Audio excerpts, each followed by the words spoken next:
Good morning students. आज हम कक्षा 10वीं विषय गणित का एक नया अध्याय चालू करने जा रहे हैं, जिस अध्याय का नाम है अध्याय 3 दो चरों वाले रैखिक समीकरण।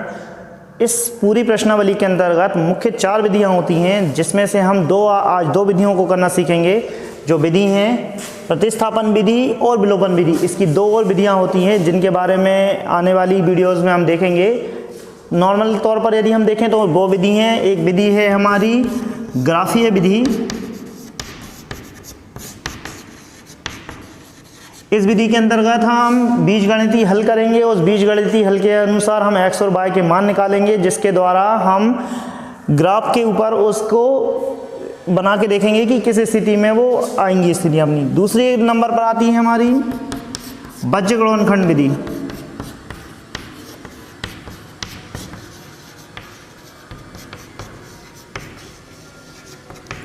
इस विधि में भी बात वही होती है, बस हमें x और y के मान ज्ञात करना पड़ता है। बीजगणनखंड विधि से हम उसको हल करेंगे, लेकिन जब हम इस विधि को हल करेंगे उसके बारे में हम पूरी जानकारी लेंगे। आज हम चलते हैं 2 विधियों के बारे में बात करेंगे, जो होती है प्रतिस्थापन विधि और विलोपन विधि। शुरुआत करते हैं हम। शुरुआत में हम देखते हैं हमारी पहली विधि है प्रतिस्थापन विधि, जो शामिल होती है हमारी प्रश्नावली 3.3 में, जिसका पहला क्वेश्चन है हमारा निम्नलिखित रैखिक समीकरण युग्मों को प्रतिस्थापन विधि से हल कीजिए। तो हम स्टार्ट करते हैं क्वेश्चन को। क्वेश्चन नंबर 1 है हमारा x + y = 14 और x - y = 4। आपको 2 समीकरण दिए हैं। इन दोनों समीकरणों को हल करने के बाद आपको x और y के मान निकाल कर लेकर आना है। तो हम देखते हैं जो हमें समीकरण दिए होंगे। हम पहले इन समीकरणों को एक नाम दे देते हैं। इसको नाम दे देते हैं समीकरण नंबर 1 और इसको नाम दे देते हैं समीकरण नंबर 2। किसी भी प्रकार के क्वेश्चन को आप जब हल करेंगे तो आपको समीकरण नंबर 1 और 2 की जरूरत पड़ेगी। तो आप उन दोनों को नाम कर दे देंगे कि भाई हमने पहला समीकरण बना लिया और समीकरण नंबर 2 बना लिया। प्रतिस्थापन विधि को शुरू करने से पहले हम देखते हैं कोई भी हमें जैसे एक समीकरण हम कोई भी लेंगे, या तो समीकरण नंबर 1 लें या हम लें समीकरण नंबर 2। समीकरण 1 या 2 में से हमें x या y का मान निकालना पड़ता है। जो x और y का मान हम जिस समीकरण में से निकालेंगे उसे छोड़कर हम उसे दूसरे समीकरण में रखेंगे, जिससे हमें अगला मान प्राप्त होगा। शुरुआत करते हैं क्वेश्चन की हल। हम देखते हैं समीकरण नंबर 1 को लेकर चल रहे हैं हम। समीकरण 1 से हम निकालेंगे x का मान निकालते हैं। तो समीकरण 1 से x का मान लेने पर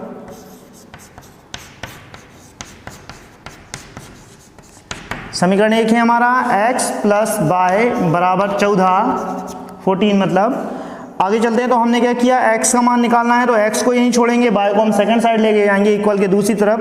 तो हो जाएगा x बराबर प्लस का y जाएगा उस साइड तो हो जाएगा माइनस का 14, 14 उस साइड है ही, प्लस का y उस साइड जाके हो जाएगा माइनस का y। इसका मतलब है आपके पास x का मान आया है x बराबर 14 - y। इसको नाम दे देंगे समीकरण नंबर 3।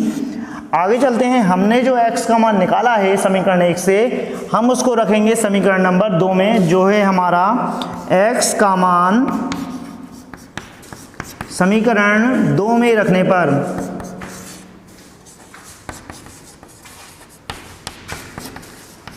समीकरण 2 क्या है हमारे पास, समीकरण 2 है हमारे पास x - y = 4।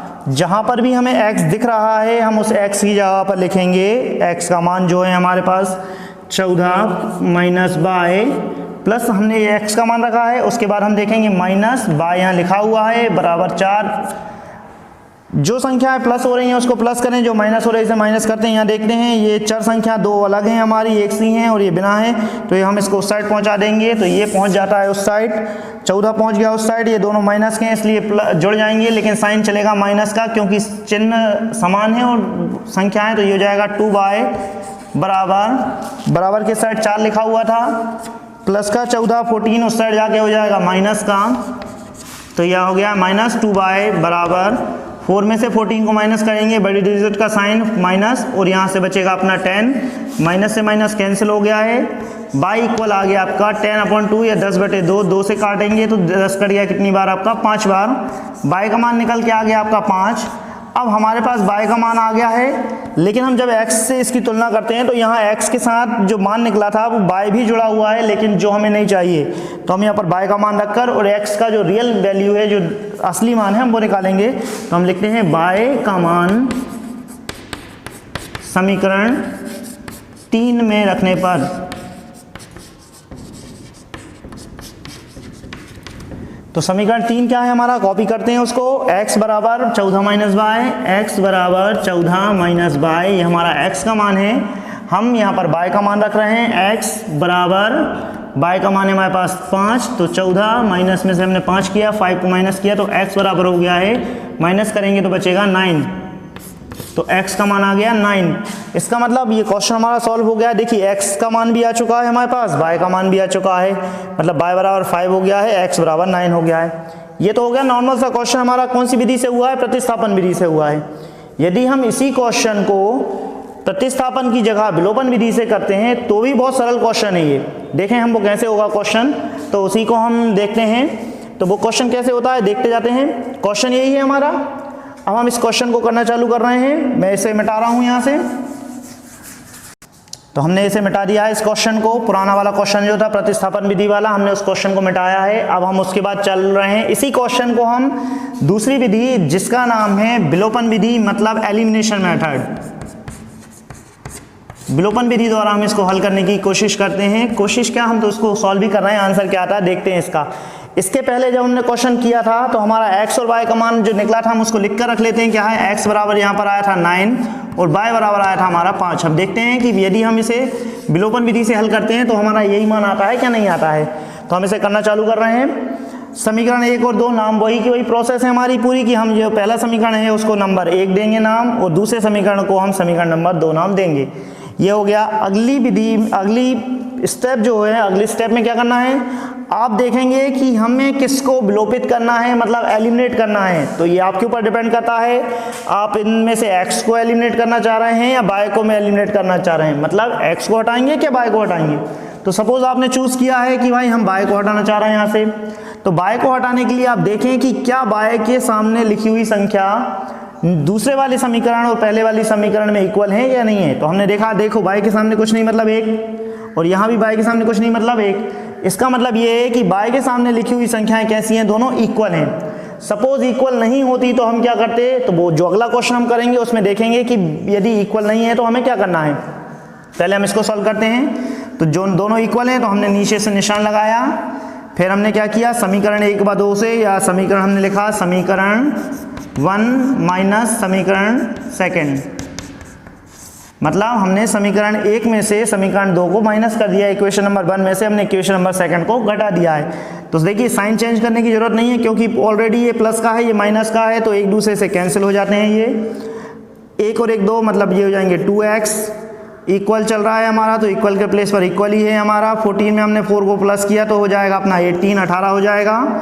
हमें x इज इक्वल टू हो गया है 18, हमें x अकेले की वैल्यू चाहिए थी, इसलिए हम x अकेले को यहाँ छोड़ेंगे, बाकी y को 2 को ले जाएंगे उस साइड।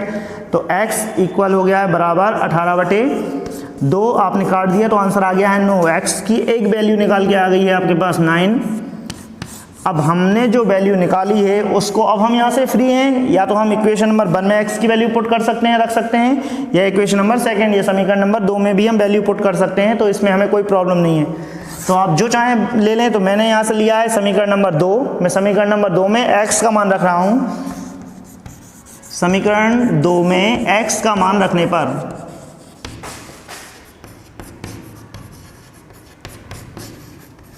तो x का मान हम पहले कॉपी करते हैं। समीकरण 2 हमारे पास है x माइनस वाई इक्वल है हमारे पास 4, हमने वैल्यू को रखा यहाँ से पुट कर रहे हैं, तो यहाँ x माइनस यहाँ y की वैल्यू हम देखते हैं, y की वैल्यू कितनी है हमारे, सॉरी x, तो x की वैल्यू हमारे पास है 9, तो हमने रखा x की वैल्यू को 9 माइनस y इक्वल में चला गया 4।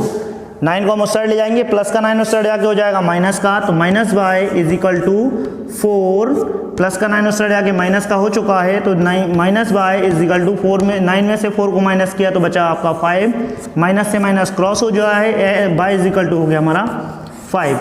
इसका मतलब है आपके पास एक वैल्यू और आ गई है y की 5। इसी मेथड, इसी क्वेश्चन को हमने दूसरी विधि जो है विलोपन विधि से हल किया है, और इसी क्वेश्चन को हमने प्रतिस्थापन विधि से भी हल किया था।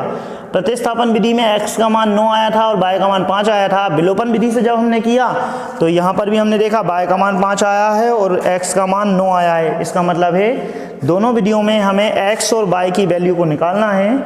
विधि बहुत सरल है। यदि हम बोर्ड एग्जाम की बात करें तो इस बोर्ड एग्जाम में 2 विधियां आती हैं, कोई सी भी विधि का आप उपयोग कर सकते हैं। किसी भी विधि से आप हल करें, क्वेश्चन का आंसर निकालें और स्कोर करके देखें। और भी इसके क्वेश्चन हैं, आप उनको करने की कोशिश करें। जो क्वेश्चन में आपको समस्या आती है, प्रॉब्लम आती है, तो आप वो मुझसे पूछ सकते हैं। Thank you.